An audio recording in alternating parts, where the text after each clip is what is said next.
আহলে হবিস কোথায়? আহলে হবিসদের মাল্লা মাজাহাবি এক মুখে দুই কথা অন্ধভক্তের দিচ্ছে ধোকা। দেখুন এই দোনো সাইডে দেখুন, আমি দিচ্ছি মিলাবেন। আল্লাহর কসম, আল্লাহর কসম, 90 সাল থেকে নিয়ে এখন পর্যন্ত আমি কোনোদিন কোনো মাযহাবের বিরুদ্ধে কথা বলিনি। মাযহাব মানে তারা কবর পূজা করে,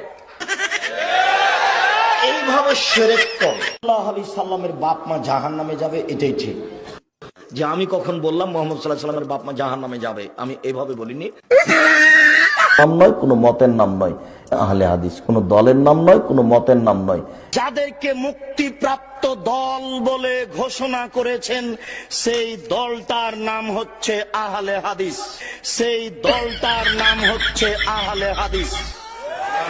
আপনারা এই কথাটা মনে রাখেন যে প্রতিদিন বিতর পড়তে হবে না, মাঝে মধ্যে পড়তে হবে। আমি কখনো এটা বলিনি যে বেতির সালাত মাঝে মধ্যে ছেড়ে দিতে পারে বা দু একদিন ছেড়ে দিতে পারে, অসম্ভব।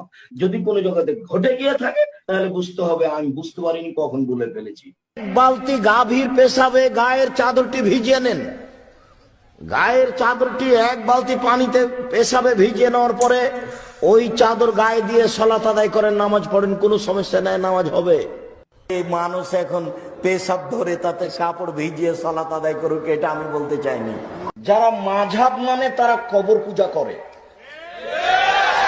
এইভাবে শিরক করে। আমি আব্দুর রাজ্জাক বিন ইউসুফ কোনোদিন কোনো মাযহাবের নিন্দা করিনি। দ্বিতীয় কথা হলো এই যে একটা মাযহাবকে সামনে রেখে একজন আরেকজনকে গালি দিবে, একজন আরেকজনের বিরুদ্ধে কথা বলবে, একজন আরেকজনকে খেপিয়ে তুলবে, উস্কিয়ে তুলবে, এটা হতে পারে না। এইটা যদি কোনো আলেমের মুখ থেকে ঘটে যায় তাহলে বুঝতে হবে যিনি আসলে আলেম নয়। আদম আলাইহিস সালাম, তবে ইব্রাহিম আলাইহিস সালামকে বলা যায়, ইব্রাহিম আলাইহিস সালামকে জাতির পিতা বলা যাবে কি? জি না, এই জাতির পিতা তো সবার পিতা, ইব্রাহিম আলাইহিস সালাম কি সবার পিতা? মান ইজ্জতের ব্যাপার, কারো ক্ষতি হবে না এই মিথ্যাই, তখন মিথ্যার আশ্রয় নিতে পারেন।